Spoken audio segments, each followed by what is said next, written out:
आज आम केवल केवल सुजी रे ही तैयारी करिबा ढेर सारा नमकीन जोटा कि छोट पिला ना खायापाई बहुत ही भल लगी थाए। आपण माने चाहिले एमती साधारे मध्य आकु खाई परिबे नाही तो आपणकर मन पसंद रो मसला मध्य आधरे पकेइकिनी एटार मजा आपण माने नेई परिबे। तो एबे ता पई मु एठी नेइची सुजी जेमती कि कहथिला केवल सुजी रे ही आमे आकु बनेइबा। तो आपण मानक पाखरे मोटा पतला जहाँ भी सुजी थिबो आपण माने एठी नेई परिबे। तो एठी मु नेई जाइची गोटे गिना भलिया सुजी। तो आपण माने मेजरिंग करके ही नेबे बाहा आपण माने गोटे गिना नियंतु ग्लास नियंतु जहाँ भी किछि नेई परिबे। तो गोटे मिक्सी जार नेइची। तो मिक्सी जार रे मु देई दोची सबु तक हमर सुजी। तो एई सुजी की देई सारला परे मु ताकू ग्राइंड करके नहीं आसबि पूरा भल भाव माने जेमती गोटे अटा भलिया सेटा हमर हेई जिवो। अटा भलिया हेले कौन हम ना आमको माने दलिया पई सुविधा हबो। तो एठी देखंतु पूरा पाउडर हे जाईची माने एटा हमर माने सुजी रो अटा भाव रे एटा बनी जाईची। तो एबे आमे कोन करबा ना गोटे बड़ जागा नै जिबा जोथरे आपण माने अटा दळंती सेही भलिया गोटे बड़ जागा नै जिबे। आ जो आमे सुजी रो अटा को जो एबे ग्राइंड करके आनले ना तो एथिरे सब तक आमे एठी ओजाडी नबा। तो ए स्टेज रे मु एथिरे दे दोची स्वाद अनुसार लुण बेसी देबेनी काइना एटा लुणिया हे गला भल लागिबनी। ता सहित एथिरे मु दे दोची 2 चम्मच करके रिफाइन तेल आपण माने चाहिले एटी घियो मध्य देई परिबे। 2 चम्मच तेल देई सारला परे ताको हाथ रे भल भाव रे रगड़ी रगड़ी किनी घसी नेबे जेमिति कि एटा अटा सहित भल भाव रे एटा लागी जिवो बा एटा एमिति गोटे खास्ता हमर हबो। तो सेही परि भाव रे तो एठी देखंतु एटा हमर भल भाव रे मुठा होउनी ता माने एटा हमर खास्ता हेइनी। तो एबे मु एथिरे आउ गोटे रु 2 चम्मच देई दोची रिफाइन तेल आपण माने घियो मध्य देई परिबे। तो याकू देला परे मध्य याकू मु फोणी भल भाव रे घसी घसी के एथिरे देई दोची बा चकड़ी चकड़ी किनी तेलटा को लगेई नोची सुजी रो अटा रे। तो एठी देखंतु भल भाव रे एटा मुठा हे जाउची। तो ता माने एटा हमर भल भाव रे एबे रेडी हे जाईची चकड़ीवा पई। एबे आमे कौन करबा ना सेथिरे अल्प अल्प पानी देकी याकू गोटे डो भलिया बने नवा जेमती अटार चकटा हमर बना जाए से भलिया। एका बेले के पानी देबेनी नहले एटा पानी हबार चांसेस रहिबो। तो अल्प अल्प देकी हमको अटा लगेबार अछि। आकु बेसी हार्ड लगेबेनी माने टिके नरम भलिया लगेबे काहेकि ना परे सेटा हमर कोन हबो ना फुली जिवो। तो एठी देखंतु मु ताकू भल भाव रे माने दळी किनी पूरा अटा भलिया रो अटा चकटा भलिया बनै नै छी देखि परथिबे टिके नरम रखिची याकू। आ एबे याकू हमें 15 मिनिट पर्यंत घोड़े की छाड़ दबा जेमती कि अटाटा हमर एथरे फुली जिवो। तो 15 मिनिट पर मु एठी देखौची एठी हमर सुजीटा भल भाव रे फुली किनी आउ टिके नरम हेई जाईची। तो याकू हमें आउ 2 मिनिट पर्यंत टिके चकड़ी नबा भल भाव रे। तो एबे आमे कौन करिबा ना सेथुरु किछि पोर्शन नेई जिबा जेमति कि आपण माने रुटी बेलला बेले जति साइज रो नियंती ना सेति बड़ टिके नेई जिबे।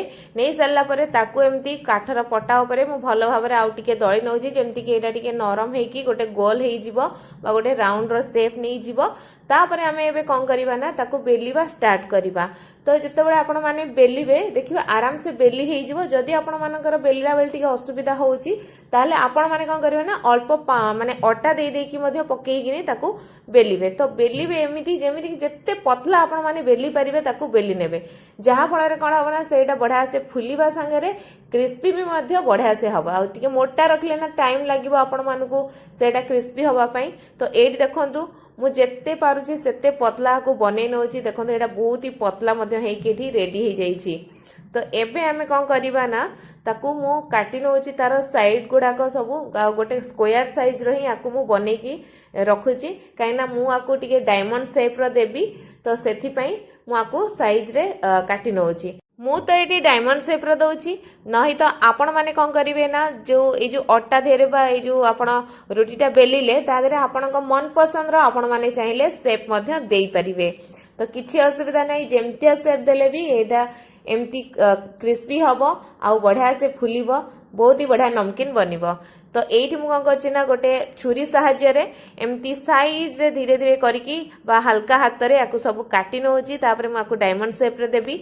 आपण मानक पाखरे जदी पिज्जा कटर अछि ना ताले सेथरे बढ़िया से आ साइज रे मध्य काटी हे जिवो आ जल्दी रे मध्य काटी हे जिवो। जदी नाही ताहले आपण माने एमती छुरी सहाय्य रे मध्य काटी परिबे। तो एठी देखंतु मु आकू एमती डायमंड शेप रे धीरे धीरे करिकी सब तक एठी मु काटी नउची।